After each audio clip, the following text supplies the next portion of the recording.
From Kansas State University, this is Agriculture Today. Eric Atkinson here. Here's what's ahead. During his weekly grain market segment, K-State's Dan O'Brien will provide an update on local grain basis bids around Kansas, and Dan offers a renewed look at what's behind the volatility in the wheat market currently. Then we'll talk with Mark Neely of the Kansas Forest Service here at K-State. Mark will report the latest on the enormous wildfire outbreak in parts of central and western Kansas on Wednesday. He'll talk about the great challenges to that fire response, commending local firefighters for their staunch efforts in containing those fires in near impossible wind conditions. Also ahead, K-State's Chip Redmond on the elements that came together to create that destructive windstorm earlier in the week. Here on Agriculture Today.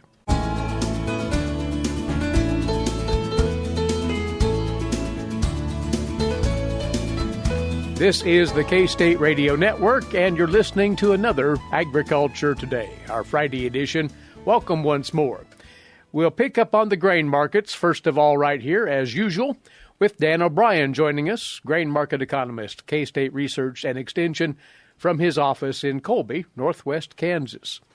Dan, the grain markets seem to be back on the upswing with the recent trading days, but there are certainly rather sharp movements up and down day to day these days. We're high and volatile.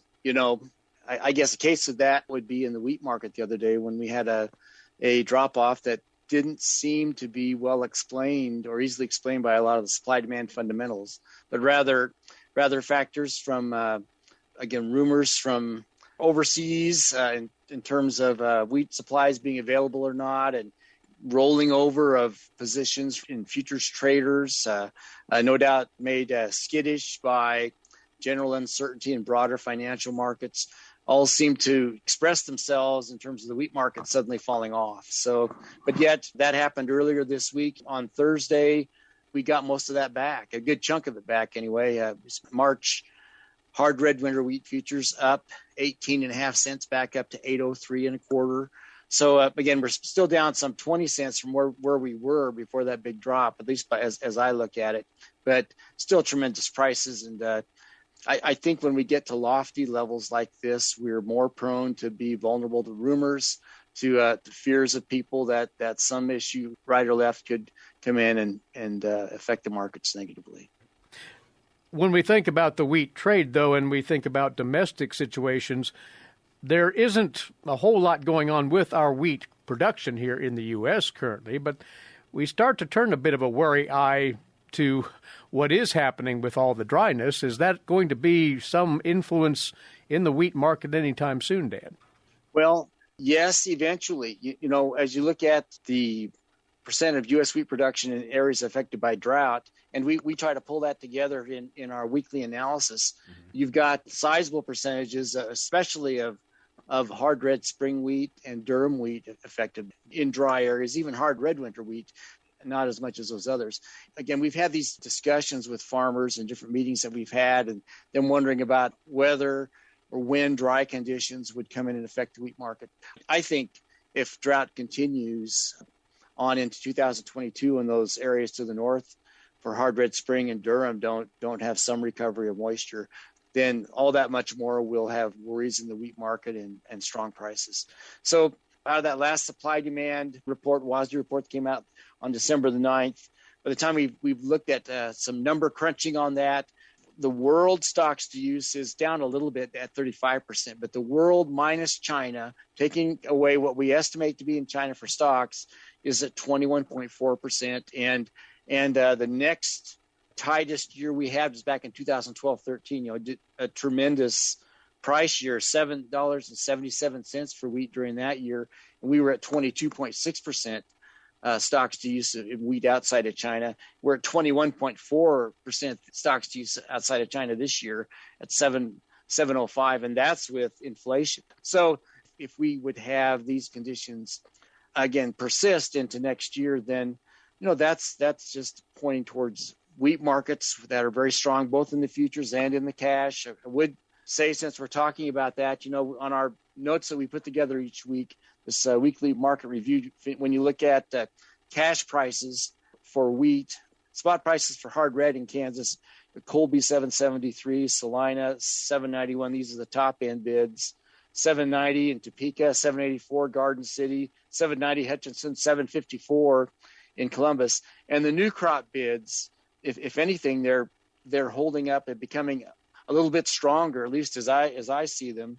758 Colby and Salina, about the same, a little higher in Garden, about the same in Columbus, higher yet in Topeka and Hutchinson. So we have all this happening at the same time that our wheat exports are held up more by the promise of what could happen in the different parts of the world than actual export shipments. So we have this ongoing conundrum of wheat prices holding up well, but yet our own exports not really being anything that would be a gangbuster situation.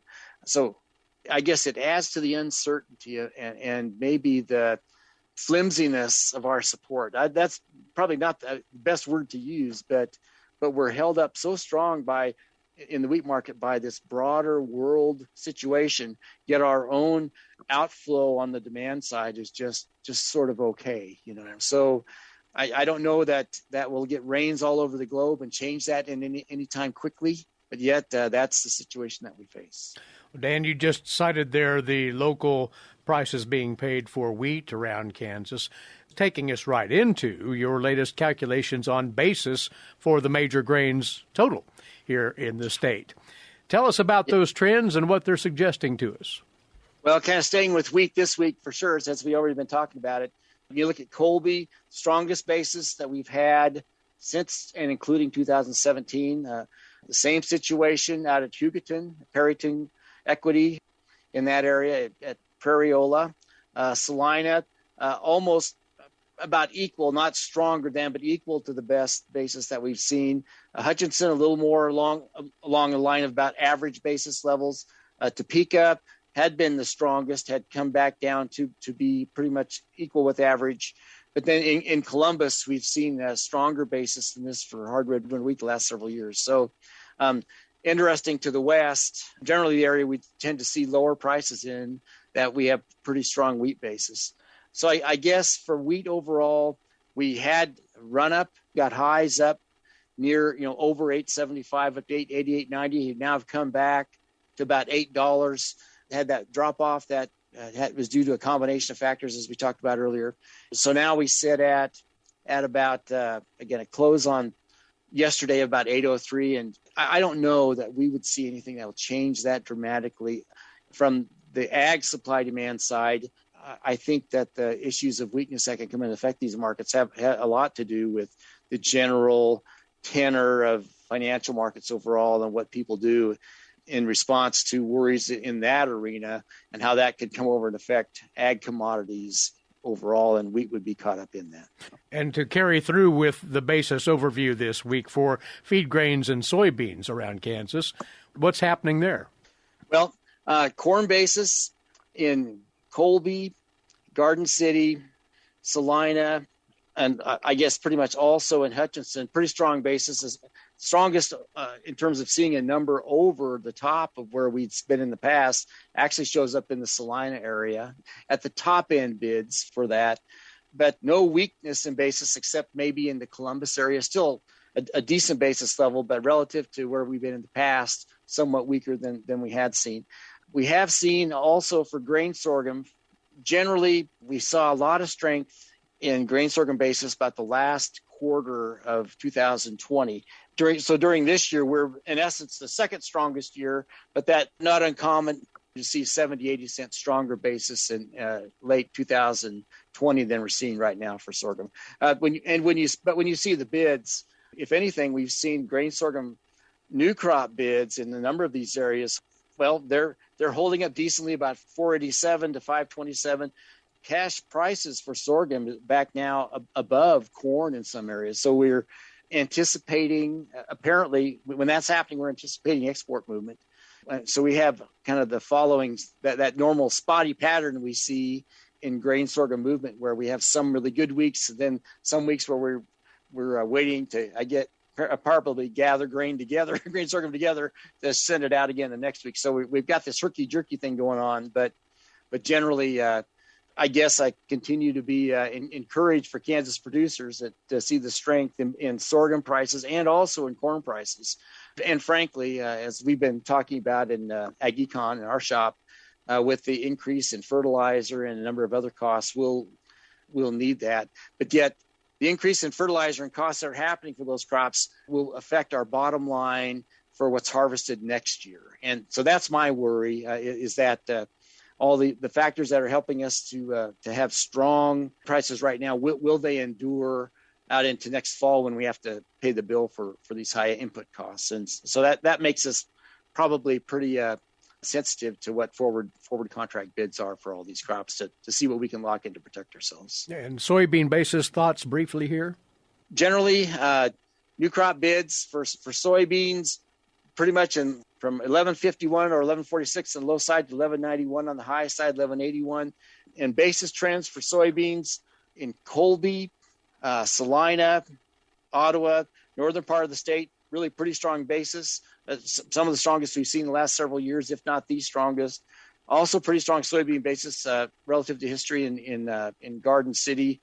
Decent in Hutchinson and okay also in Columbus. So I think there's a general worry about having adequate stocks to do what people need to do with these grains and oilseeds. And I think that's what's really affecting a lot of the local cash markets that we're seeing. Well, all of that on basis trends in Kansas and everything else we've discussed today, for that matter, is fully depicted in this week's notes on the grain markets from Dan. That's found at agmanager.info. Dan, thanks, and we'll talk again next week. Thanks, Eric. Take care. Grain market economist Dan O'Brien of K-State Research and Extension with us on this opening part of Agriculture Today.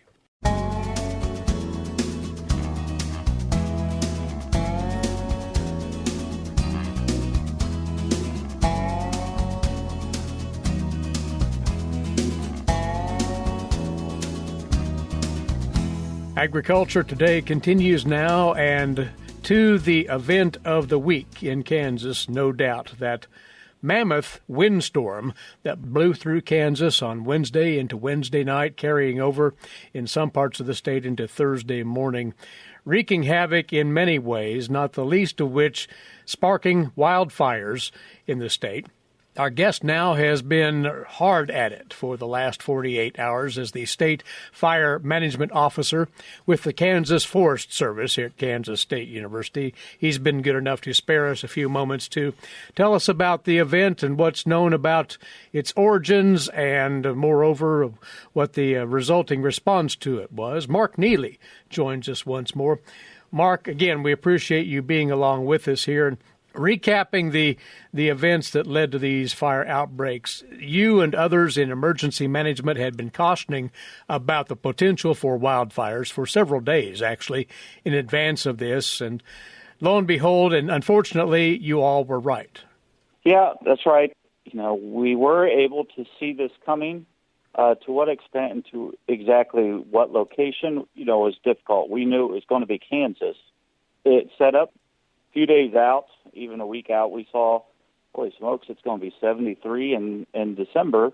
Well, as we got closer, we saw that warmth was still there, but the dryness and then the front that would come through, which elevated the winds. And then, as most everybody in Kansas knows, we're in a drought right now also. Many parts of the state are going on many, many days without a wetting rain. And so, all those pieces together, we were able to say, yes, Wednesday is going to be bad, and we did a public information campaign to allow people to prepare for that. And they did an awesome job. We saw lots of fire departments that are volunteers even man their stations as those days. Task force folks saying, hey, we can put a couple trucks together if we need to go somewhere. Problem is where do we go? Because it was so widespread across the state, we couldn't say, hey, we know it's going to be in Barber County, so let's just go to Barber County. It was everywhere. Mm-hmm. And unfortunately, those things came into play, and we did get quite an outbreak of fire. There have been a few of those fires that have been highly publicized because of the heart-wrenching damage that they caused to property, to livestock, communities evacuated, some injuries reported. But there were multiple fires beyond just Russell and Ellis counties, for example. What was the count? Did you have one? We don't have a count of all of them because there was a lot of ditch fires that, were started and taken care of. I know a couple times a couple fires popped up in Reno County, and then as soon as they were showing up on satellite or we'd get word of them, we'd get word that they were contained. So, again, like you said, Ellis County, that big fire right there in by Hayes is getting a lot of the attention, but what folks need to realize is their local firefighters put out a lot of fires yesterday that didn't warrant any media attention because they were able to go out and get after it because they were prepared. We were able to get that information to them to allow them to make their proper preparations, and it worked. And there was many, many fires. Now, what I can tell you is up into that area where the majority of the outbreak was, Ellis County, Rooks, Trigo, Sheridan, Osborne, Russell, that whole area, Wichita, Lane, there was multiple fires there. And we know just from trying to map some of them already that it was close to 400,000 acres worth of fire in one afternoon, which is incredible. Never would have thought that could be possible. And as we look at those major fires, what were the ignition sources? What was triggering those? What's known about that? Today we're trying to determine some of those. Talking with Chip Redmond, we do believe we had some that were natural starts that were dry lightning starts, which is a very common event in the western United States, where they can get lightning that comes through that is not accompanied by rain at all. Normally in Kansas, we have a thunderstorm, a lightning strike. It is accompanied by rain or very high RH that's then soon followed by rain. That didn't happen this time, and we are pretty sure a couple of these were at least natural ignitions. Others could be just simple stuff of, if you've driven around Kansas and you've seen a lot of stuff right on the roadside starts, a lot of that people always assume is cigarettes, and that could be it. But chains dragging from your trailer or your spare tire cable that lifts up on, like, particularly pickup trucks, when those things drag, they spark, and those can cause a lot of fires too. So, nothing we're saying intentional right now, but a lot of unintentional and then natural starts. Doesn't take much. And when you're looking at conditions that are extraordinarily dry with plenty of fuel load, as were the cases here, and then you have sustained winds of 35, 40 miles per hour and just overwhelming gusts, some as high as 100 was recorded at least in one location. From a fire suppression standpoint, that becomes almost impossible to contain, doesn't it, Mark? You might outline from the fire management perspective what that's like. Yeah, so we're really handcuffed on some of our additional fire resources that we could use. The stuff that goes into the air, the rotor wing or the fixed wing stuff, obviously can't fly. Even if it could, the water we dropped would get so dispersed in those winds that they'd be rendered ineffective. Mm-hmm. And so when you said it's almost impossible, you're right, almost. But again, we had a lot of fires that started, and the best way to do it is just that good old back power and those men and women out there that responded and knocked these out, which essentially they were fighting fire in a dry hurricane. When you talk about those winds, we're talking about natural disaster winds, and you're right, 100-mile-per-hour wind that's through the dry grass that we have, the terrain that we have, that's really moving. And so men and women across the state should just thank their fire service right now, because that was an exceptional job. Yes, we did still have over 400,000 acres probably total throughout the state, but it could have been a whole lot worse if it wasn't for those men and women. Might just throw in here, through social media and other venues, it's been pointed out that a number of our landowners, farmers, and ranchers themselves stepped up to the plate, even though not volunteer firefighters per se, providing equipment, for example, disking up fire breaks and such to lend to the cause. So those folks need to be commended too. Absolutely. And that's one of the really neat things around the state is, yes, we do have the formal response of someone calling 911 and we get fire trucks out to the scene, but a very common thread is Kansans helping Kansans, and that's that informal response, which is kind of hard to measure and always record, but it happens. Many times folks will just know that their neighbor's got something going. They'll grab their tractor or their UTV with the sprayer, and many folks even carry a skid unit on the back of their trucks themselves, and they just go out without any formal response and help each other out. It's really neat to see neighbors just chipping in and doing that with each other. Well, this is over, although the accounting of the damage and the extent of it is still ongoing yet as we speak here, Mark. We're still with similar conditions as far as fuel load and dryness, and that, according to Chip, and he'll elaborate later on in the broadcast, will be with us for a while. So the wildfire danger, while not as accented as what we saw Wednesday into Wednesday night, is still out there, isn't it? Yeah, so we were at historic critical levels that day. But just because it's nicer out today doesn't mean we got moisture to negate the effects of this drought. We're still elevated. Many parts of the state, our neighbors to the west in Colorado have red flag warnings today. So we're not out of the woods.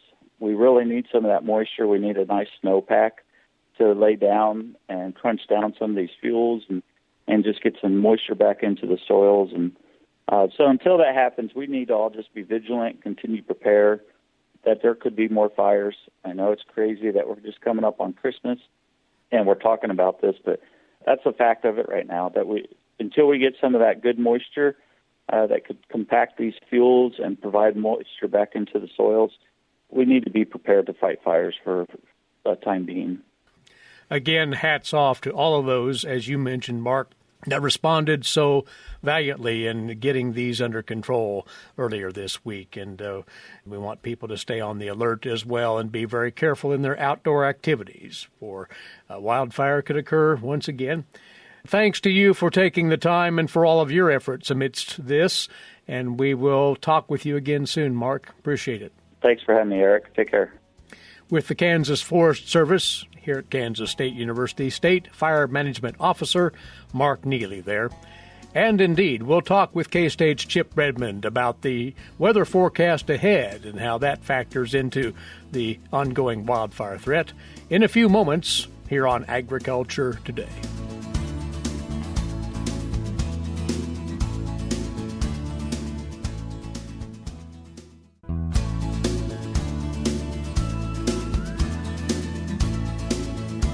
Closing out this Agriculture Today, it's to Kansas agricultural weather, and we've loads to talk about, of course. On the phone is Chip Redmond, meteorologist with K-State Research and Extension. Like others in his profession and emergency responders, so forth, it's been a whirlwind 48 hours for Chip. And on the heels of that powerful system that moved through the state on Wednesday into Wednesday night, tons of record temperatures that day, and the winds were the feature there, and record wind speeds. Just a remarkable event, Chip, and not in a good way. Yeah, it's one that'll be remembered for a long time, unfortunately. It's hard to classify the storm system and just how historical it could potentially be. Wind speed climatology is kind of a rough game to play, just with sensor changes and the kind of instrumentation over the years.